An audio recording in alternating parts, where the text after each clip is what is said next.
Hi there, friend. My name is John Werner. I used to be a part of the largest cult in the United States. After studying the Bible, Christian history, and ministry, I set my sights on confronting the problematic nature of white evangelicalism in the United States. In 2019, I published my first book as a first step in addressing the subtle issues of this complex system. This podcast will continue that work under the same title. Welcome to The Cult of Christianity.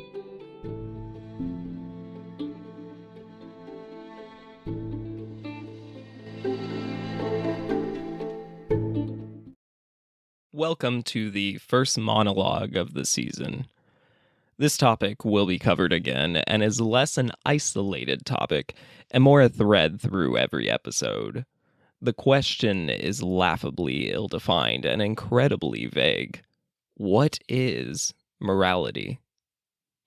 Usually, when we think of morality, we think of a code, a list of do's and don'ts, and maybe even a deeper philosophical concept like the golden mean, balance, yin and yang, and good versus evil. There is an important question that often follows, but I think might need to proceed to decipher what morality is. Does morality exist? Is it socially constructed or innate to humans, or maybe even all creatures? Let me start by stating the obvious. This is going to be heavily based on opinion more than fact. Morality is not the most observable thing, so much like my monologue about determinism versus free will, I'm probably not going to be the first human being ever to resolve the tension. As far as I can tell, there are only a handful of categories when it comes to opinions on morality's existence.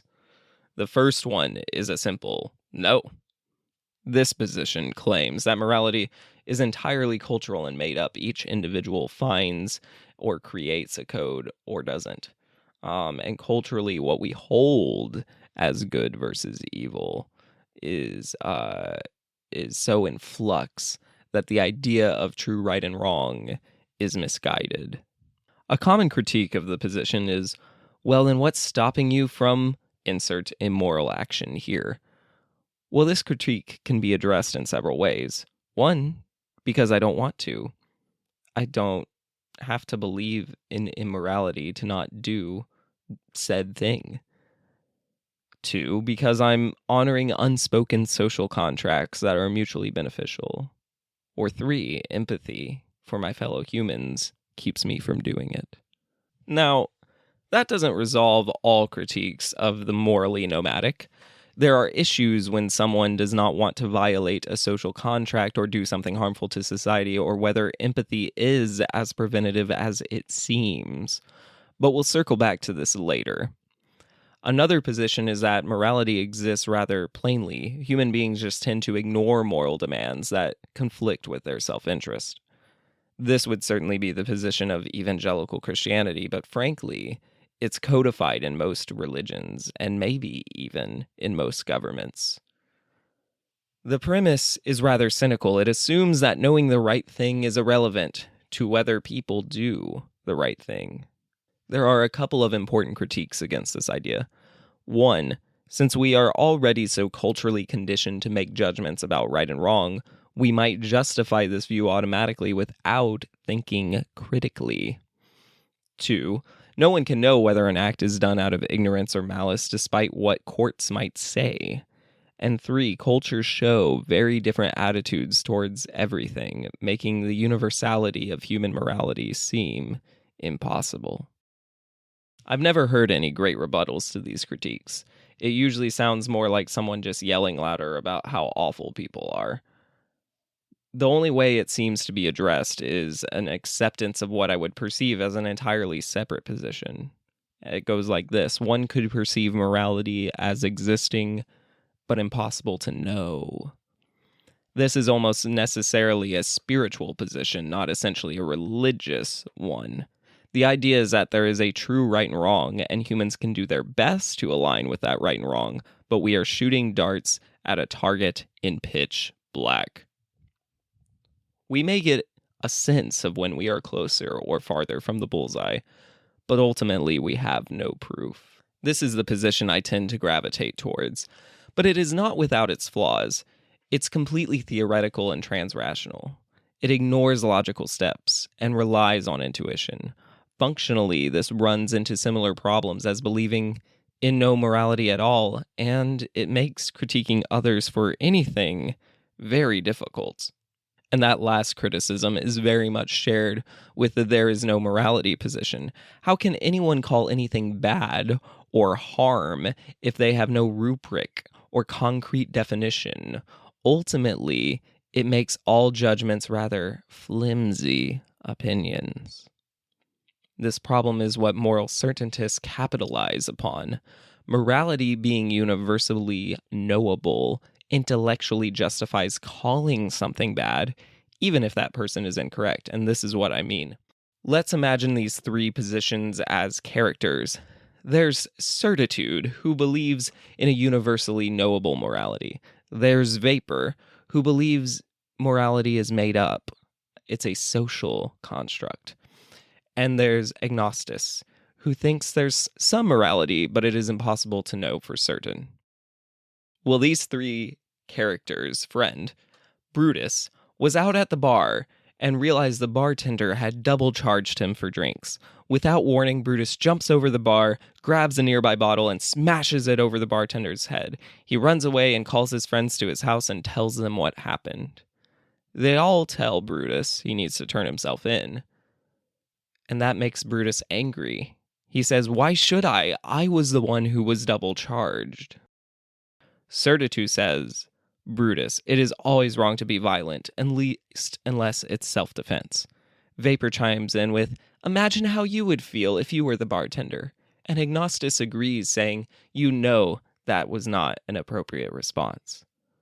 You see, in this hypothetical, it's not as much an issue of disagreeing that what Brutus did was quote-unquote wrong. The question is more, why do they think it was wrong? For the practical among us, they might go, "Who cares? This sounds like some philosophical conundrums invented by white powerful men." Well, let me assure you, the hypothetical might cause eye rolls, but practical outworking is extremely important in this discussion, especially for people who are not white powerful men. Let's say Brutus is convinced that he did something wrong and decides to leave to turn himself in. The friends stay behind and keep chatting. Certitude goes, "I can't believe Brutus did that. He should know better than that." Vapor chimes in, "Well, he had a tough upbringing. His dad was violent and he's been struggling financially. He probably just snapped." Certitude gets angry. "So, who cares? Lots of people struggle and don't commit assault just because they're upset." Vapor shakes her head. "I'm not saying it was a good thing. I'm just saying it makes sense. And it's not like prison is going to help." Agnostis agrees. "Yeah, I wish there was more to help him. I'm all for consequences for actions, but I don't think sitting in a jail cell will help anyone." Certitude rolls his eyes. "Why don't you guys care about the bartender? Frankly, I don't care that much if Brutus gets help. He's not who I thought he was. I'm not trying to be friends with someone who is going to disregard any morals and just act on impulse." Vapor sighs. "Certitude, what do you mean morals? The bartender should have never been hit, and Brutus should have never been double charged. But it happened. There will be consequences for it happening, but Brutus needs support right now, not judgment." Agnostis shrugs. "I mean, I'm judging him a little bit, Vapor. I would never do something like that. Certitude has a point. I feel like he should have known better." Well, as you can see, that conversation between friends could go round and around for hours. While I'd get along better with Agnostis and Vapor personally, I understand the frustrations of Certitude. But who sounds more logical? I'm not trying to make caricatures of these beliefs, by the way. The reason I think this is important is that those conversations don't just happen in people's homes. It happens in courts of law and legislation chambers. Those conversations happen when a country invades another. Those conversations happen about church members who aren't conforming. Here's another wrench to throw into the problem of morality's existence. What about non-human animals? Darwin believed there was a difference between our moral sense and our moral norms. So, is morality biologically determined? Scientists often think so because they are thinking of morality as a predisposition. In other words, humans seem to have a much larger capacity for not only empathy, but also the ability to judge an action as good or evil. Another interesting way to think about morality is as a language. I speak English because I grew up in a home that spoke English. More than that, I inherited mannerisms and speak phrases and annotations from the way my specific parents talk. But they did not invent English. They inherited and learned English. Their English is noticeably different from mine in many ways, but from someone who did not know English, it likely would sound identical. But English evolved more than it was invented. And my parents did not make English up, nor the concept of language, nor the concept of communication. So if you think of morality as a sort of language of ethics, an evolutionary paradigm makes some sense. It explains the differences between what is considered moral culture to culture. But then we run to the conclusion that there are different moralities. And if that be the case, how can we say one morality is superior to another? That might not be an issue unless one culture, country, or creed decides it is in their morality to do some very abhorrent things. Christian nationalists come to mind. And this is where the science ends and the philosophy begins. To love wisdom surely means to exercise it regarding stopping others' harmful actions. Or does it? Is it possible to live and let live? Do we let the selfish sociopathic among us do whatever they want and we stand idly by? Here's yet another issue. Can compromising a previously held moral turn out to be a moral action? I never see myself killing another human being, but if I had the chance to stop a genocide with one bullet, would I do it? Here's another way to splice the issue. Morality can be descriptive. Most of what I've done so far is to describe morality in a certain kind of way. One could also view morality as a sense of rationality. The less spiritual among us often gravitate towards this line of thinking. The idea is that in any given circumstance where a choice is laid out in front of an individual, there is a choice that the most rational people would make. The key word there is rational. There's perhaps, surprisingly, some beauty in this way of thinking. If you are a lifeguard whose duty is to save lives, and you find yourself in a situation where there are two separate shark attacks on a beach, one is closer to you, where a shark is eating a very old man, and one is far away from you, where a shark is eating a little child, you can rationally assume the odds of saving the old man are better, or rationally decide the child's life is more worth the risk. Even further, you can rationally evaluate that both are lost causes and just make sure to keep yourself and everyone else at the beach safe. So viewing morality as rationality removes shame from the equation, if you are even somewhat rational in your thinking. But here's one of the problems. We know enough about human beings to know that the lifeguard is going to need therapy after this, and will likely feel guilty regardless of whatever decision they make. So we come back to the problem of why. Does the lifeguard feel guilty because of society's conditioning? Did they do something wrong? Does it depend on which choice was made? We know from our pets that animals feel empathy.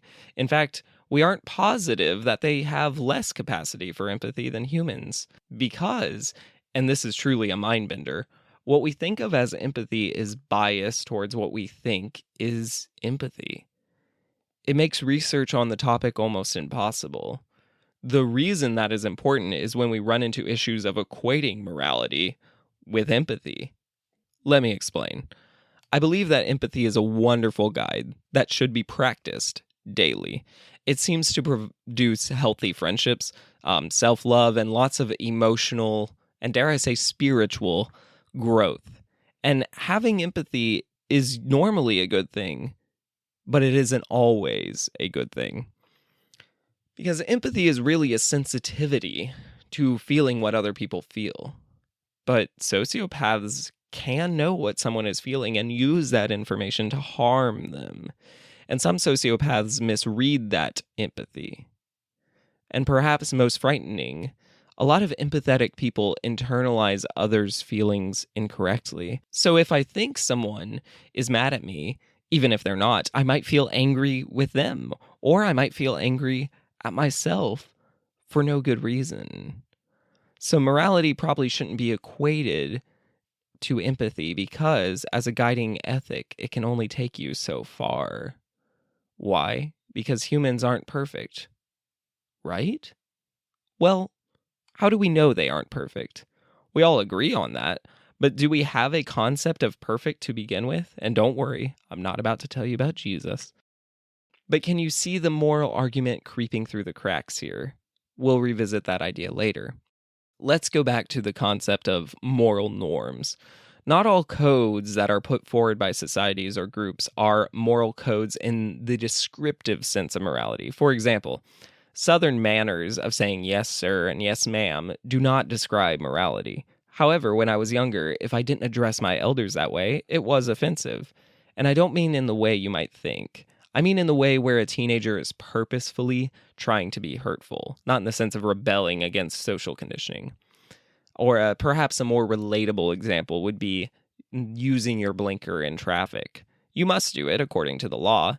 Everyone thinks you're a jerk if you don't, but it goes against the moral norm, but it doesn't quite describe what morality is.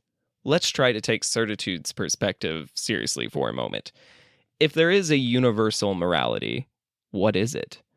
Well, the only feature that seems to be consistent across all groups and societies seems to be some concept of do no harm. Let me be very clear, there are radically different perceptions of what that phrase means. But the phrase is implicitly or explicitly universal to some extent. There are workarounds. For example, bigoted Christians who picket events with hateful rhetoric and anti-gay signs often, if not always, do not perceive themselves as doing harm. They believe they are spreading a message that helps either prove their devotion to some god or save others from hell. And they are wrong. But there I go again, using that word wrong. Why are they wrong? Well, because my morals align, somehow or another, with the idea that they are doing harm. They're harming queer folk by displaying such hate. They're harming others by spreading misinformation. They're harming the image of their religion and their God, and I see nothing about that action as moral.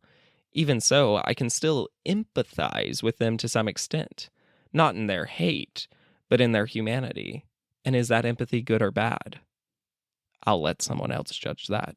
My point is that the idea of do no harm is philosophically an accurate description of what we mean when we say morality. But the range of behavior that can fall under do no harm almost, not quite, but almost makes the phrase useless. So let's take Vapor's perspective seriously. Maybe there really is nothing. Well, not nothing. There's still intuition and empathy. There are still consequences for action.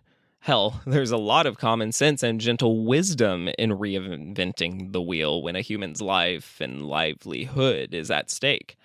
Maybe we'd all be better off if we just stopped believing morality exists. Maybe talking about morality impedes progress. But I must ask, our progress towards what?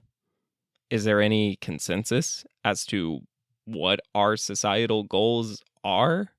Because if it's not universal, aren't we just dealing with different systems of power? It is a dangerous myth, as far as I can tell, that power over others and benevolence can coexist. If in the name of progress we reject notions of evaluating and separating universal truths about what is right and what is wrong, what takes its place? Well, whoever holds the most power. We could put more effort into dispersing power, but why bother? We don't believe in right and wrong anymore. Well, let's see if Agnostus can help. Let's bring him into the discussion. Let's make a epistemological distinction.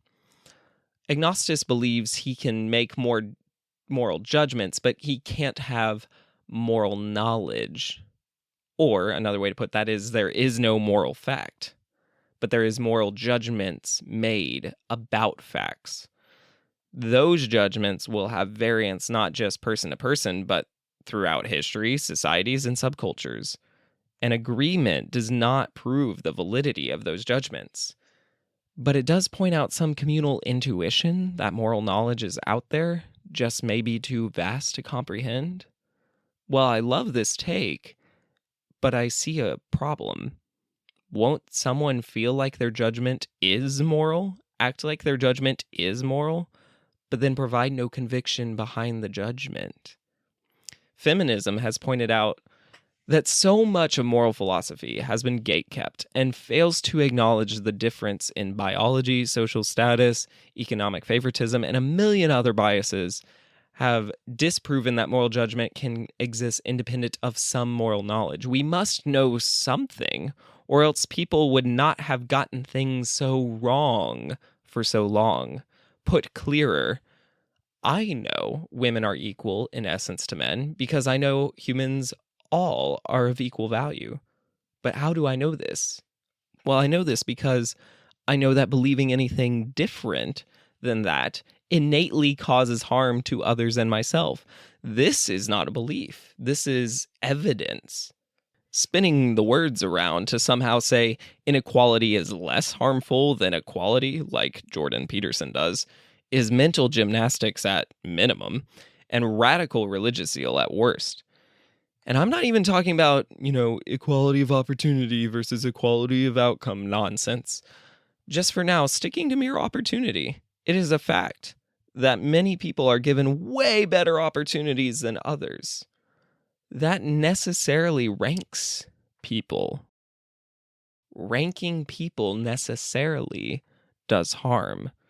So is that my moral intuition? Is that a simple judgment I'm making, since there's clearly many who would disagree? Or is that a moral fact? So now that we've solved nothing, let's talk about Christianity. The moral argument for God's existence was popularized in C.S. Lewis's Mere Christianity. I remember the first time I read it. I saw it in my local library and checked it out when I was about 13 or 14, and it blew my mind. For context, I was going to a radically reformed conservative church that flirted with fundamentalism. Lewis was, relative to what I was exposed to, radically liberal. He had stripped away Christian jargon and presented a very reasoned argument for the bare bones of Christianity. It made me feel proud of my faith for the first time. High school had left me quite frustrated with churches and Christians. It was refreshing to hear something more sensible. But was the logic of it all skilled rhetoric or a completely thought-out revelation of human reason? Lewis certainly made the moral argument for God's existence more accessible, but he did not invent it. Thomas Aquinas was one of the first to claim that some things that are good are better than other good things. This is the foundation of the moral argument, that if good moral actions can be ranked, there must be something that is the highest good, and that thing must come from, or perhaps even be, God. Centuries later, Immanuel Kant, a skeptical atheist, affirmed that this reasoning was the best argument for a rational belief in God. The many philosophers and theologians that have concurred all see the merit in the reasoning, though there is a clear consensus on the important presupposition. The argument goes, 1, there are objective moral facts. 2, God provides the best explanation of the existence of objective moral facts. 3, therefore probably God exists. If there is no objective moral facts, this argument has no merit. Also, if God does not provide the best explanation for those facts, the argument crumbles. A more recent bolster to the moral argument has been the idea of divine command theory. The theory is simply that laws have creators. Therefore, if there are moral laws, there is a creator of those laws. In other words, if we make moral judgments and feel morally obligated to do such, Those obligations must be in service to the highest good, aka God, not simply a naturally developed trait. I find this argument imperfect, but it is much less tolerable when it gets conflated with the argument for a loving God. Because some apologists will argue that if a good and loving God exists and has created all humans, then the social relation humans have to God has the right features to explain moral obligations. Remember, this slippery rhetoric is not designed to be a logical proof, but rather present a most likely kind of scenario. But because the argument is not designed to be airtight, so many assumptions get slipped in. In that example, I could just as easily say if an evil and cruel God exists and has created all humans, then the social relation humans have to God has the right features to explain moral obligations. Because wouldn't an evil and cruel God be just as likely to make humans feel obligated to do something unloving? There's another way theists can spin this argument. Rather than being convinced of objectively moral facts, they can make an argument from our knowledge that morality exists, even if we don't know what morality is. The argument goes humans possess objective moral knowledge. Probably, if God does not exist, humans would not possess objective moral knowledge, so probably God exists. Again, the whole argument is not very well proven. If there is moral knowledge, humans could discover it in any number of ways. This is more a thought than an argument. Before I rebuttal that any view of morality requires the belief in God's existence, I want to point out where this legitimate philosophical and meta-ethics discussion becomes an illegitimate bludgeoning tool for cultish Christians. Atheism is not moral or immoral. It can't be one or the other. Because atheism has no principle other than we don't see evidence that God exists. There aren't really atheist certaintists in the same way that there are theistic ones. What I mean is that whatever few atheists feel they are 100% certain there is no God, they do not define the category. Because you can believe in spirits, angels, ghosts, and the tooth fairy, and still be an atheist if you do not believe in a God. You can functionally just assume there is no God and live like there's no God. A lack of certainty about God's existence does not automatically qualify as agnosticism if the individual does not choose to label them as such.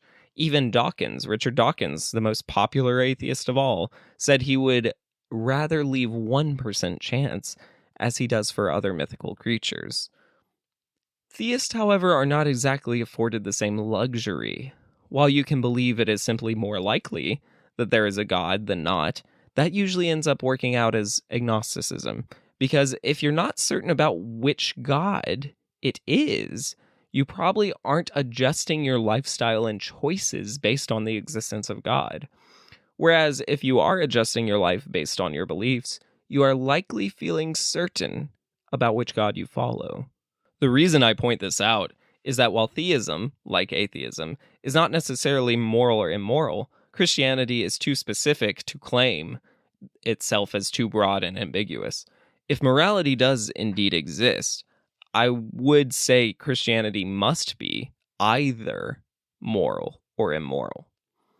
The reason this is important to say is that Christians like to gaslight. They will repeat over and over that atheists have no grounds for their moral choices and must assume everything for them is just a mere preference.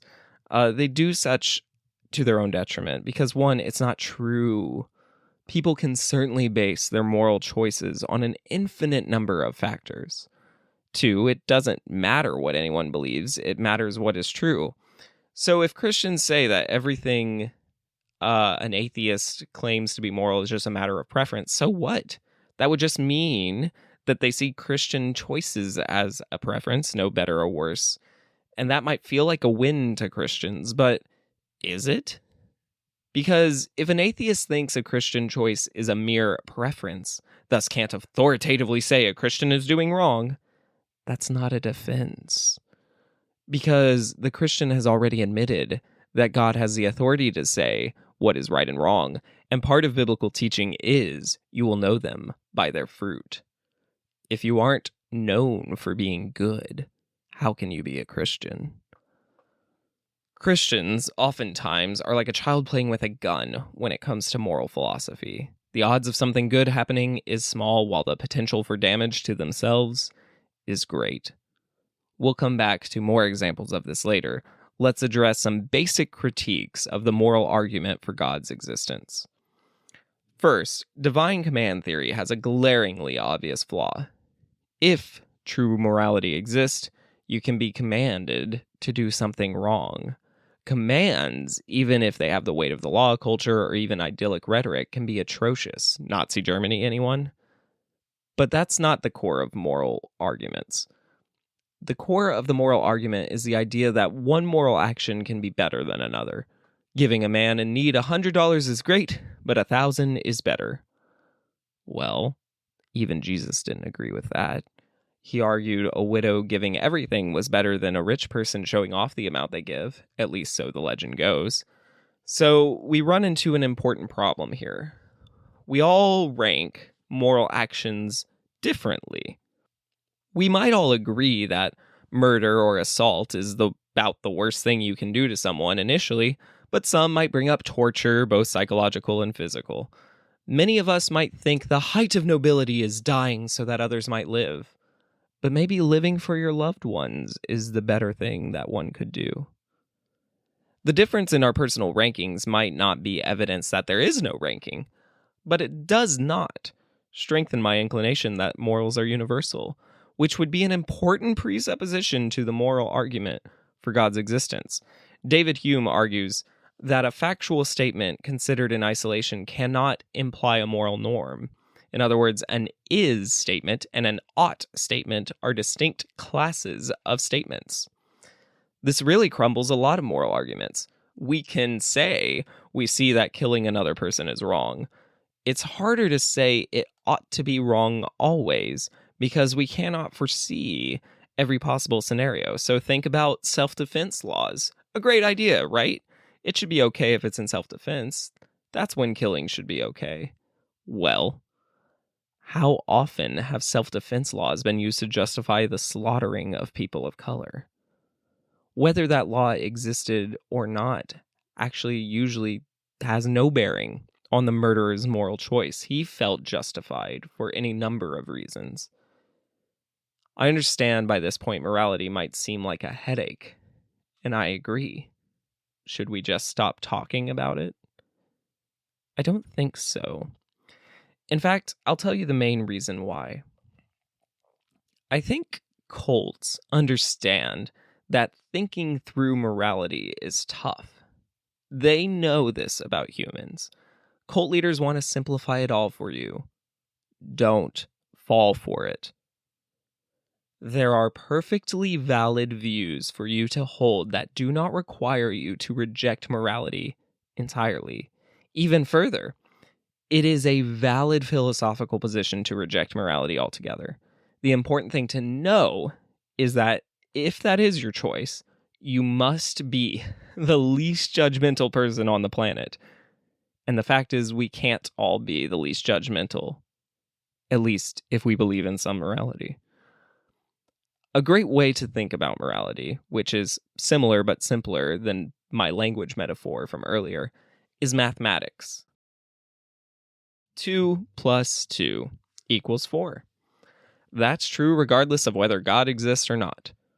Why does 2 plus 2 equal 4? Well, because we see it. It simply is. Does it mean 2 plus 2 should always equal 4? Well, I think so. But can I say that with absolute certainty? Actually, no. Because we're speaking conceptually, of course. There's an old joke. The joke goes, when does 2 plus 2 not equal 4? The answer, when it equals 22. The joke is obviously a perspective shift. It's not wrong to say that 2 2s are 4 or that 2 2s are 22. But as a math equation, the addition would always yield the same result. It's when we factor things beyond mathematics that things get interesting. In other words, you can view morality as an objective force that always has a right answer, without saying humans are perfect or that there is some ranking to morality. In any given scenario, the moral math might say one thing and the person might get it wrong, but they might get it as close as they could have to the right thing. And nothing I'm saying requires a belief in God, or really even helps anyone's argument for God's existence. It's also important to know that there is a distinction between the question, why should I be moral, and why should I care about morality? The first question deals with personal ethics. The second is more related to how society functions. You should have personal ethics, because if you don't, not only will you not get very far in life, you'll likely live in a constant state of confusion and hurt many people you don't want to hurt. But zooming out, you should care about morality more generally, because society seems to have needed it to function. Even the societies that we would condemn as immoral, let's pick on Nazi Germany once again, they had to have an agreement of a greater good than their personal ethics in order to do what they did. If you choose to opt out of the conversation, people with very different moral compasses arise and do things you might find unspeakable. Without concern for social morality, you really don't have a dog in the race. Also, whatever the hell we may be progressing toward seems predicated on some notions of morality. There is a majority agreement that we are a much more moral species than we used to be. Now, no majority agreement is proof of objective morality, but we also know it indicates a functional need for a belief in objective morality. Otherwise, there is no sense in saying we are more moral than any other society. And if you really want to get in the weeds, get specific. Are we less racist? Well, then when? And who is we? And racism in the sense of what? Belief of superiority? Racism in the sense of hate crime? Or racist in the sense of segregated cultures? The biggest trap many atheist thinkers and secular humanists fall into is thinking that our disagreements are not as vast as theists make it out to be. Well, I'd argue that if a Christian believes in hell and believes that hell is somehow loving, our disagreements are fundamental. General functionality is seen as evidence that we are good enough as is. I don't know about that. Personally, I'm quite convinced humanity is a walking paradox of morality. We do more damage to the planet than any other animal and joke about how good they taste. Well, sort of. I'm vegan and religiously recycle, but it makes no impact. The CEOs who blast animals out of existence while polluting like it's a sport, they outrank me. Yet they are humans like I am. Does my veganism and environmental consciousness make me more moral? Well, I don't know. I haven't always been vegan, and I don't promise I always will be. I'm also friends with many non-vegans whom I don't think I'm better than. Many people don't recycle, and I don't cut them off as a bad influence. A principle I use, whether I borrowed it from Christianity or it's just a personality trait, is that if it would feel immoral for me to do something, I probably shouldn't do it. And if it feels moral for me to do something, I probably should. And the logicians and philosophers all just gasped in horror. Relying on your feelings and intuition, that's what psychopaths do. Well, one, it's not. Psycho and sociopaths rely on impulses, which are different from the feelings that I'm talking about. They are not impulses that I'm referring to. They are managed, nurtured, and experimented with feelings. They are actually something closer to wisdom. For some, they might interpret this as reason, but I believe that thinking and feeling are more closely related than we realize often. But more importantly, I'm just being honest. Every human being does things they later would call bad, in one sense or another, not as a eternal final judgment, but as a simple recognition of harm caused and consequence earned. I mean, Christians confess sin like a smoker takes breaks. For me, I just feel less shame when I'm able to recognize my limits. The reason I gravitate towards a belief that morality is unknowable is that I have hope my attempts to be a good person count for something.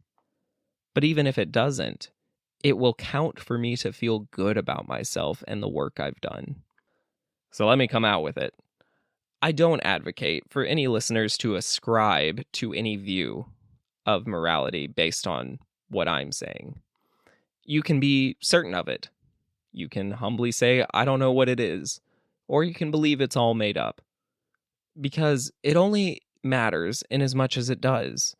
There are folks in all three of those categories I love and enjoy, and folks I'd rather never see again. Some of us will function well together, and some won't. And I don't take it personally. What I do take personally is the cult of Christianity's claim that morality is irrelevant.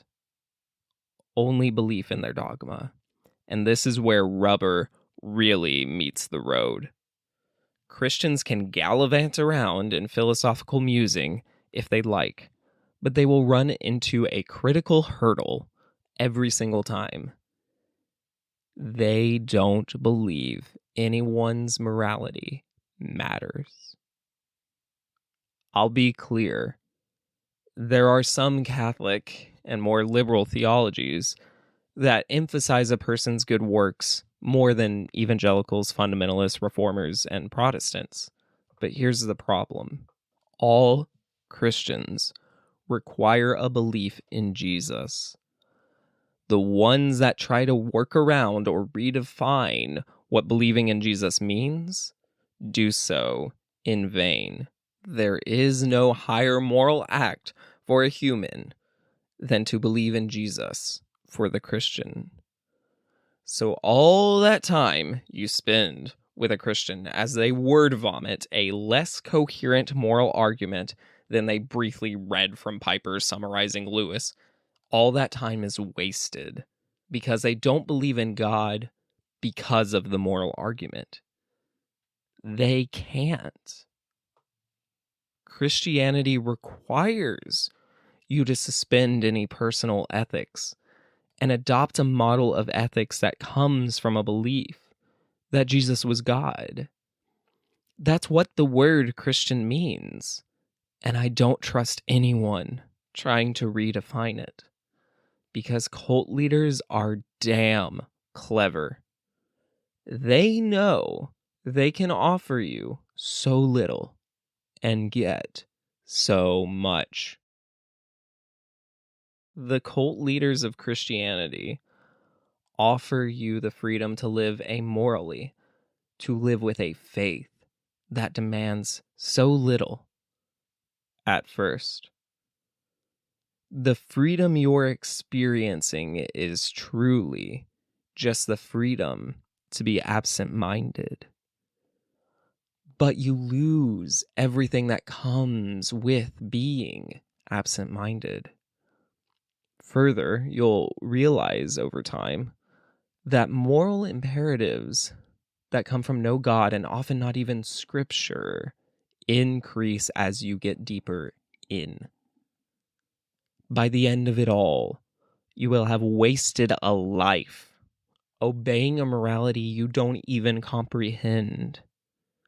At least out here, a lack of comprehension is something to be explored. Inside the cult, it's something to be ignored. To reiterate, I'm not certain that I am right about morality. I have my opinions, feelings, guesses, and studies. But for you, dear listener, evaluate which is more prevalent in your life: adherence or exploration. If you're inside the cult of Christianity, I have a pretty strong guess. And analyze if that is how you want to live your life. And further, why? I'll end with something a bit more fun. Nothing like a moral dilemma for an exclamation point for this episode. Is it moral for a man to steal bread to feed his family? I don't know. But is it moral for bread to cost so much someone can't afford it?